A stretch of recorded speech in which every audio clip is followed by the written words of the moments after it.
কিশোরগঞ্জের কটিয়াদি উপজেলার আচমিতা ইউনিয়নের এশিয়া মহাদেশের দ্বিতীয় বৃহত্তম রথযাত্রা মহোৎসব শ্রী শ্রী গোপীনাথ জিউরে অনুষ্ঠিত হয়েছে। উৎসব উপভোগ করতে এসেছে দেশের বিভিন্ন প্রান্ত থেকে হাজার হাজার ভক্ত। কিশোরগঞ্জ জেলা প্রতিনিধি মাসুদুল ইসলাম সবুজের প্রতিবেদনে থাকছে বিস্তারিত।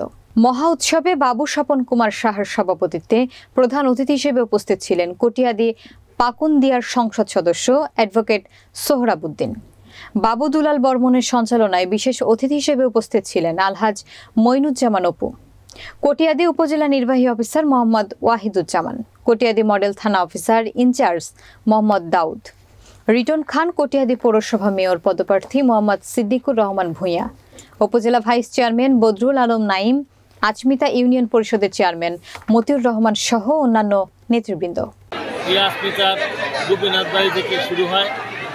আজকের এই অংশ হিসাবে আজকে রথযাত্রার শুরুর দিন। আমি এলাকার সংসদ হিসাবে আসছি আমরা সেই রথযাত্রা আপনারা জানেন যে এই এলাকার হিন্দু সম্প্রদায় এবং শুধু হিন্দু সম্প্রদায় এবং সম্বন্ধে আমরা এই রথযাত্রাকে আমরা উপভোগ করি। আমরা আসছি এর অংশ হিসাবে আমাদের উপজেলার নির্বাহী কর্মকর্তা আসছেন, আমাদের চেয়ারম্যান সভাসী সহ অন্যান্য অতিথিবৃন্দ আমরা আসছি। স্বপন কুমার সাহা, সভাপতি গুরুদেব শ্রদ্ধা, সভাপতি গোপীনাথ মন্দির। আমি 2.5 বছর যাবৎ এই মন্দিরের কমিটির সভাপতি হিসেবে আছি।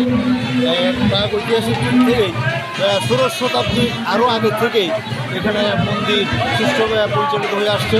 কোনো সমস্যা নাই। হিন্দু মুসলমান সবাই একত্র হয়ে মিলিতভাবে এটাকে রক্ষণাবেক্ষণ করে দেখাশোনা করেন।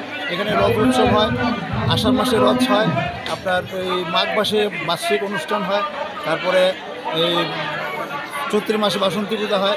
কমিটির সাধারণ সম্পাদক। বিগত 3 বছর আগে আমাদের কমিটি নতুনভাবে হয়েছে, যাতে আমি সাধারণ সম্পাদক হিসেবে আছি। আর আমার সভাপতি বাবু স্বপন কুমার সাহা, গুরুদেব জর্দা। তো আমাদের এই রথ উৎসবে প্রতি বছরই রথ উৎসব হয়। বঙ্গের গোপীনাথ আর পুরীর জগন্নাথ একই রকম। এখানে অত্যন্ত লোক সমাগম, অনেক লোক সমাগম হয়। হিন্দু, মুসলিম, খ্রিস্টান সমস্ত ধর্মের লোক এই অনুষ্ঠানে পার্টিসিপেট করে।